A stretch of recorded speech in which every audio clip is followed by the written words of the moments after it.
जय महाकाल, जय भवानी। आप सभी लोग कैसे हैं? मैं आशा करती हूँ कि माँ भगवती काली की कृपा से और बाबा भोलेनाथ की कृपा से आप सभी लोग स्वस्थ होंगे और खुश होंगे। तो आज का विषय यह है कि जब माता काली और भगवान शिव की शक्तियाँ जोड़े में आपके साथ चलती हैं तो आपको यह संकेत अवश्य मिलेंगे। देखिए, जो भी व्यक्ति है जो माता काली की पूजा करते हैं वो शिव की भी पूजा करते हैं, और जो शिव की पूजा करते हैं वो माता काली की भी पूजा करते हैं। और यदि नहीं भी करते हैं तो माँ काली के साथ शिव जी हमेशा चलते हैं और शिव जी के साथ माँ काली हमेशा चलती है। ठीक है। तो कई सारे बच्चे ऐसे हैं जिनको पूजा पाठ करते समय मंत्र करते बहुत अधिक समय हो गया है और उन्हें पता ही नहीं है कि ये दोनों शक्तियाँ उनके साथ जोड़े में चल रही है। हालांकि उनको अनुभव भी होते हैं और उन्हें संकेत भी मिलते हैं, लेकिन वो समझ नहीं पाते हैं कि ये अलग अलग विचित्र से अनुभव और संकेत हमको क्यों मिल रहे हैं। कुछ जो संकेत है वो हमें स्वप्न के माध्यम से मिलते हैं, कुछ प्रत्यक्ष रूप से मिलते हैं, और कुछ जो है वो उनकी बॉडी में चेंजेस के माध्यम से पता चलते हैं कि ये जो दो शक्तियां हैं वो जोड़े में उनके साथ चल रही हैं। या तो इस कंडीशन में उन्हें माँ की योगनियाँ भी प्राप्त होती हैं और शिव जी के दूत भी प्राप्त होते हैं, लेकिन उन्हें पता नहीं होता है। तो आज के जो संकेत मैं आपको बताने वाली हूँ, अगर इन संकेतों में से कुछ भी संकेत आपको मिल रहे हों तो आप समझ जाइए कि माँ काली और भगवान भोलेनाथ दोनों आपके साथ जोड़े में चल रहे हैं, उनकी शक्तियाँ जो हैं वो आपके साथ चल रही हैं।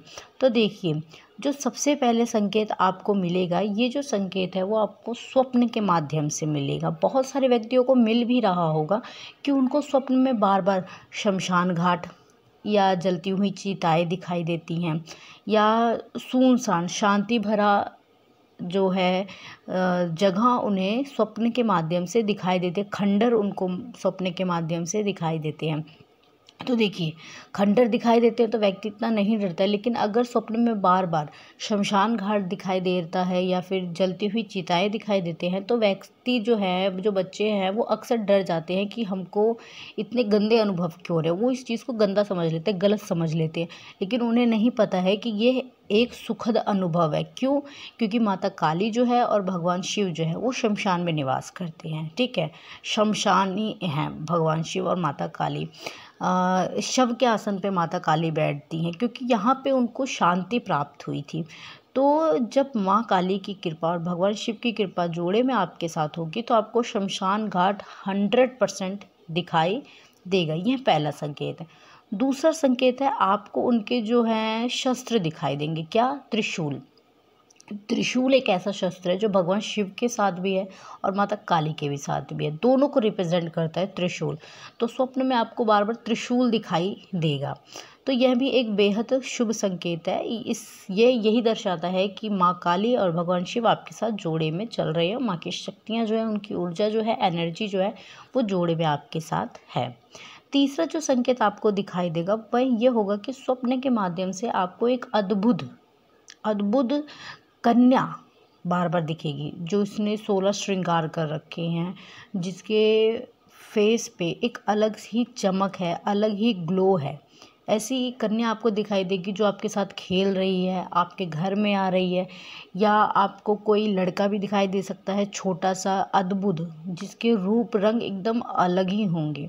तो ऐसे भी स्वप्न उस बच्चे को बार बार आएंगे जिसके साथ यह दो शक्तियाँ जोड़े में होंगी। अगला संकेत जो उसको दिखाई देगा, उसको स्वप्न के माध्यम से पर्वत, झील, नदियाँ, नेचर दिखाई देगा। क्यों? क्योंकि जो दिव्य शक्तियाँ होती हैं वो अधिकतर नेचुरल चीज़ों में वास करती हैं। आपने देखे होंगे जितने भी माँ के धाम है वो सब पहाड़ों पे हैं। ठीक है। भगवान शिव को नेचर से कितना प्यार था कि उनका जो निवास स्थान वो कैलाश पे ही है। तो इस तरीके से भी चीज़ें जो है वो आपको स्वप्न में दिखाई देंगे। स्वप्न में आपको जानवर भी दिखाई दे सकते हैं, क्योंकि भगवान शिव को पशुपतिनाथ भी कहा जाता है। तो आपको स्वप्न के माध्यम से अनेक जानवर भी दिखाई दे सकते हैं। तो अगर ये स्वप्न दिखाई दे आपको बार बार तो आपको हैरान होने या डरने की ज़रूरत नहीं है। ये बेहद ही शुभ और अच्छे संकेत है। अब कुछ चेंजेस जो आते हैं वो हमारी बॉडी में आते हैं। वो कौन कौन से चेंजेस हैं जब ये दो शक्तियाँ जोड़े में चलेंगी, हमारी बॉडी में आएंगे?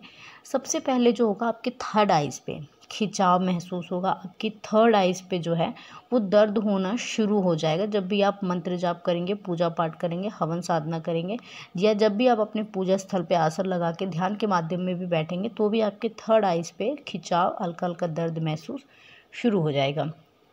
अगला जो संकेत आपको मिलेगा वो मिलेगा आपके गले पे। आपके गले पे क्या होगा, जब भी आप माँ काली का आवाहन करेंगे, या आप माँ काली के मंत्रों का जाप करेंगे, या भगवान शिव के मंत्रों का जाप करेंगे, या उनका आवाहन करेंगे, हवन करेंगे, भोग प्रसादी देंगे, तो आपके गले पे जो है वो खिंचाव महसूस होगा। क्यों होगा? क्योंकि देखिए, हर व्यक्ति जानता है कि माता काली की जो जिह्वा है वो मुख से बाहर है। तो ये खिंचाव महसूस इसलिए होता है क्योंकि वो जो माँ जो है वो कंठ में निवास आपके करती है, उनकी एनर्जी जो है वो आपके कंठ में निवास करती है, और आपको ऐसा लगेगा कि आपके गले पे कुछ खिंच रहा है, लेकिन आप जब देखेंगे अपने गले में या मुंह में तो आपको ऐसा कुछ दिखाई नहीं देगा, बस एक हल्का सा खिंचाव और एक हल्का सा दर्द होगा। तो ये संकेत यही दर्शाता है कि माता काली की शक्ति भगवान शिव के साथ जोड़े में आपके कंठ में निवास कर रही है। अगला जो संकेत आपको दिखाई देगा वह ये दिखाई देगा कि आप जब भी पूजा साधना मंत्र जाप करेंगे, किसी चौकी दरबार में जाएंगे, भजन सुनने के बाद आपको झूमने का मन करेगा, आपको खेलने का मन करेगा। आपका मन ये करेगा कि आप बिल्कुल अपने बाल वाल खोल के, लटे अपने बिखरा के आप झूमें, आप खेले खूब खुश होके। ठीक है, तो ये भी एक बेहद शुभ संकेत है। ये संकेत ये दर्शाता है कि बहुत जल्द भविष्य में आपके ऊपर माँ की या बाबा की जो दूत है, जो गण है, उनकी सवारी आपके ऊपर आने वाली है। ठीक है, अगला जो संकेत आपको मिलेगा वो ये मिलेगा कि आप जब भी मंत्र जाप करने बैठेंगे, पूजा स्थल पे बैठेंगे, तो आपके पैरों में आपको दर्द होगा, आपके पैरों में खिंचाव महसूस होगा, आपके पैरों में इतनी सारी चींटियाँ ऐसे लगेगा काट रही हैं। और देखिए, जो नॉर्मली भी बैठते हैं लोग, तो पैर कभी कभी सुन्न हो जाता है, तो उस समय भी ये लगता है कि चींटियाँ काट रही है, लेकिन उसके बाद हल्का फुल्का अगर आप पैर हिलाते हैं तो वो शांत हो जाती है। लेकिन जो प्राकृतिक होगी, जो नेचुरल होगी, जो दिव्य शक्तियों की संकेत होगी ना, वो बहुत देर तक आपको है महसूस होगा। मतलब 5 से 10 मिनट तक आप अपने पैरों को हिलाएंगे भी, थोड़ा थोड़ा उस पर अगर आप थाप भी देंगे ना तो भी वो ठीक नहीं होगा। 5-10 मिनट कंटिन्यू आपके पैरों में ऐसा लगेगा कि जैसे कुछ रेंग रहा है, कुछ काट रहा है। तो यह जो संकेत दर्शाता है कि माँ की शक्तियाँ, बाबा की शक्तियाँ जो है आपके शरीर के अंदर अपना स्थान बना रही हैं, आपके शरीर के अंदर रीझ रही हैं, रम रही हैं। तो ये एक बेहद ही सुखद जो है अनुभव भी होते हैं और संकेत भी होते हैं। तो इसी तरीके के जो अनुभव है, जो मैंने आपको बताए हैं, जो संकेत मैंने बताए हैं, आपको ये महसूस अवश्य होंगे। एक अनुभव आपको और होगा कि आप अपने घर में बैठे रहेंगे, पूजा स्थल पे बैठे रहेंगे, तो आपको एकदम से ठंडी हवाओं का झोंका महसूस होगा, या आपको ऐसा लगेगा कि कोई सॉफ्ट सी चीज़, कोमल से हाथों ने आपको स्पर्श किया है। ठंडी हवाओं का झोंका यह दर्शाता है कि कि भगवान शिव की शक्तियाँ आ रही हैं। और जब आपको कोई सहलाएगा, आपके माथे पे हाथ रखेगा, सिर पे हाथ रखेगा, तो माता काली की शक्तियाँ हैं। ठीक है, तो यही सुखद अनुभव आपको बार बार होंगे, एक बार नहीं होंगे, बार बार ही होंगे। लेकिन उनकी भी एक वो होगी कि मैं इस बच्चे को कितने संकेत दे रहा हूँ, अनुभव दे रहा हूँ, ये समझ ही नहीं रहा। तो अगर आपको यह अनुभव, ये संकेत आपको बार बार मिल रहे हैं, तो आपको तुरंत समझ जाना है कि माता काली और भगवान शिव की शक्तियाँ आपके साथ जोड़े में उपस्थित हैं, जोड़े में आपके साथ है, जोड़े में उनकी एनर्जियाँ जो है, उनकी दूत योगनियाँ जो है आपको बहुत जल्दी प्राप्त होने वाली हैं। तो मैं आशा करती हूँ कि आपको मेरे द्वारा दी गई हुई यह जानकारी पसंद आई होगी। चैनल में पहली बार है तो चैनल को सब्सक्राइब करें, वीडियो को लाइक करें, शेयर करें, कमेंट में जय महाकाली, हर हर महादेव अवश्य लिखें। मैं बाबा भोलेनाथ और माँ भवानी से आप सभी के लिए प्रार्थना करती हूँ कि माँ की कृपा दृष्टि और बाबा की कृपा दृष्टि आप सभी लोगों पर सदैव बनी रहे, आप सभी लोग खुश रहें, खुशहाल रहें। माँ काली आप सभी के घर में अन्नपूर्णा और लक्ष्मी के रूप में सदैव